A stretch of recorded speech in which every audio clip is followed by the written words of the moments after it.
Digital वित्तीय समावेशन, digital financial inclusion. 1. परिचय। डिजिटल वित्तीय समावेशन DFI का अर्थ है तकनीक के माध्यम से सभी लोगों, विशेष रूप से निम्न आय वर्ग और वंचित समुदायों को बैंकिंग और वित्तीय सेवाओं से जोड़ना। ये डिजिटल भुगतान, online banking, mobile wallet, UPI, micro finance और डिजिटल लोन जैसी सेवाओं को बढ़ावा देकर वित्तीय पहुंच को सुलभ बनाता है। भारत में डिजिटल वित्तीय समावेशन की स्थिति 2023-24 के आंकड़े।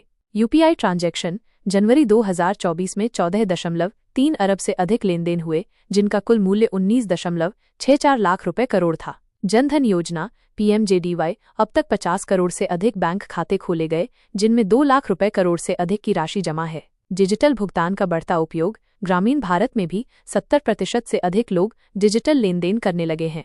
2. डिजिटल वित्तीय समावेशन के प्रमुख घटक। 1. बैंकिंग सेवाओं तक पहुंच, access to banking services. Jan Dhan योजना के तहत गरीबों के लिए शून्य बैलेंस खाते उपलब्ध कराए गए। डिजिटल बैंकिंग सेवाओं, नेट बैंकिंग, मोबाइल बैंकिंग का विस्तार हुआ। 2. डिजिटल भुगतान प्रणाली, digital payment system. UPI, IMPS, NEFT, RTGS जैसी सेवाओं ने कैशलेस लेनदेन को आसान बनाया। गूगल पे, फोन पे, पेटीएम जैसी मोबाइल वॉलेट सेवाएं लोकप्रिय हुईं। 3. ग्रामीण क्षेत्रों में वित्तीय समावेशन, rural financial inclusion. CSC common service centres के माध्यम से गांवों में बैंकिंग सुविधाएं दी जा रही हैं। SHG सेल्फ हेल्प ग्रुप्स और माइक्रो फाइनेंस संस्थानों के माध्यम से महिलाओं को सशक्त बनाया जा रहा है। 4. प्रत्यक्ष लाभ अंतरण, डायरेक्ट बेनिफिट ट्रांसफर DBT। सरकार की योजनाओं का पैसा सीधे लाभार्थी के खाते में भेजा जा रहा है, जिससे बिचौलियों की भूमिका खत्म हुई। 2023 में 5 लाख रुपए करोड़ से अधिक की DBT राशि सीधे खातों में ट्रांसफर की गई। 5. डिजिटल ऋण और बीमा, डिजिटल लेंडिंग और इंश्योरेंस। छोटे व्यापारियों और किसानों को डिजिटल लोन और क्रेडिट स्कोर के आधार पर त्वरित ऋण मिल रहा है। प्रधानमंत्री फसल बीमा योजना PMFBY और जीवन ज्योति बीमा योजना PMJJBY को डिजिटल किया गया। 3. डिजिटल वित्तीय समावेशन के लाभ। 1. पारदर्शिता और भ्रष्टाचार में कमी। DBT से बिचौलियों की भूमिका घटी और सरकारी योजनाओं में पारदर्शिता बढ़ी। डिजिटल भुगतान से अर्थव्यवस्था में नकदी की निर्भरता कम हुई। 2. ग्रामीण अर्थव्यवस्था को मजबूती। गांवों में डिजिटल बैंकिंग के कारण लोग अब अपने घर से ही लेनदेन कर सकते हैं। किसानों और छोटे व्यापारियों को ऑनलाइन ऋण की सुविधा मिली। 3. महिला सशक्तिकरण। SHG और माइक्रो फाइनेंस सेवाओं से महिलाओं को स्वरोजगार के अवसर मिले। UPI और मोबाइल बैंकिंग से महिलाएं स्वतंत्र रूप से वित्तीय निर्णय ले पा रही हैं। 4. वित्तीय सेवाओं की आसान उपलब्धता। ATM, माइक्रो ATM और डिजिटल बैंकिंग ने दूर दराज के क्षेत्रों तक बैंकिंग सेवाओं को पहुंचाया। QR कोड और मोबाइल पेमेंट के माध्यम से छोटे व्यापारियों को भी फायदा हुआ। 4. डिजिटल वित्तीय समावेशन की चुनौतियां। 1. डिजिटल साक्षरता की कमी।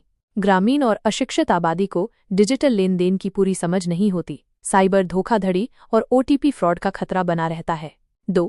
इंटरनेट और मोबाइल नेटवर्क की समस्याएं। ग्रामीण क्षेत्रों में इंटरनेट कनेक्टिविटी और बिजली की समस्या डिजिटल बैंकिंग को बाधित करती है। 3. साइबर सुरक्षा और डेटा गोपनीयता। डिजिटल ट्रांजैक्शन बढ़ने से साइबर अपराध भी बढ़े हैं। डेटा चोरी और फिशिंग जैसी समस्याएं आम हो गई हैं। 4. नकदी कैश पर निर्भरता। भारत अभी भी कैश बेस्ड इकोनॉमी है, जिससे डिजिटल लेनदेन को बढ़ाने में समय लग रहा है। 5. डिजिटल वित्तीय समावेशन को बढ़ाने के लिए समाधान। डिजिटल साक्षरता अभियान। ग्रामीण क्षेत्रों में डिजिटल भुगतान की ट्रेनिंग दी जाए। इंटरनेट कनेक्टिविटी सुधार।